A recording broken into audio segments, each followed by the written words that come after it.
So I just saw Suicide Squad, and like the title suggests, it made me want to drink bleach. Now it's come to my attention that people are wondering why there's such a disagreement between film critics and fans. The answer is actually pretty simple. Film critics showed up to this movie to see a film, not validate their obsession with a fucking action figure. Do you guys not understand how obnoxious it is to spam IMDb with 10-star ratings before you've even seen the movie? Do you guys not understand how obnoxious it is that you can't even just watch the movie and enjoy the movie? You are so desperate for validation that you can't even handle when somebody else doesn't like it. Everybody who doesn't like this movie is just a Marvel fanboy, am I right? I mean, they'll just downvote anything that's DC regardless of what the quality of the actual film— oh wait. Alright, so let me get this straight. You identify as a fan, and your argument is that anybody who doesn't like the movie only doesn't like it because they are set out to dislike it independently of what the actual quality of the film is. Do you know what projection is? Because it seems to me like the people who are rating the movie before it's out are giving it a 10 out of 10 rating, and then when people are actually seeing the film, the rating is brought significantly down. It seems to me like you're the one with an emotional investment over what other people think of your fucking superhero movies. Is this real life? Now, obviously, you can enjoy this film without being one of those crazy, emotionally insecure, fragile fanboys, so if you found this film entertaining, then I'm glad you enjoyed it. I, however, found the film to be 25% cringeworthy and 75% boring. First of all, the movie was needlessly dark, and when I say that, I am not referencing tone, I mean literally dark. I mean, there are scenes that take place literally in the daytime, but it's as if they added a 25% opacity filter to the entire fucking movie. There's a scene where a gigantic fire takes up half the fucking room and the room is still dark. From a visual standpoint, the entire film is a fucking eyesore. This movie barely even has scenes. Instead, most of the movie just feels like one really long, drawn-out scene. It's no surprise that extensive rewrites and reshoots took place before the film's release. You'd think that if they were gonna spend millions of dollars changing the movie anyway, that they might have added more scenes with the Joker. That would have been a good idea, because he's in the movie for like 12 fucking minutes. Jared Leto's version of the Joker was honestly the best part of the movie, in the same way that Eddie Redmayne was the best part of Jupiter Ascending.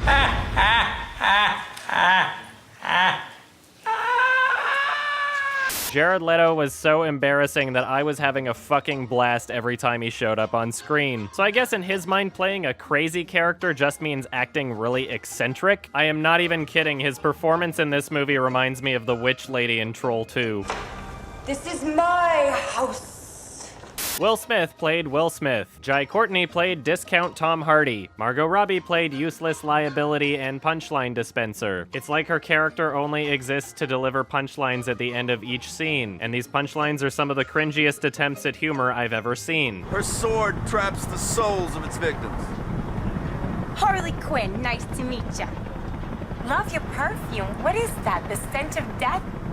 I shit you not, one of her lines is, "Now that's a killer app." I swear I wouldn't even be surprised to find out David Ayer's writing for Hillary Clinton. I don't know who created Pokemon Go, but I'm trying to figure out how we get them to have Pokemon go to the polls.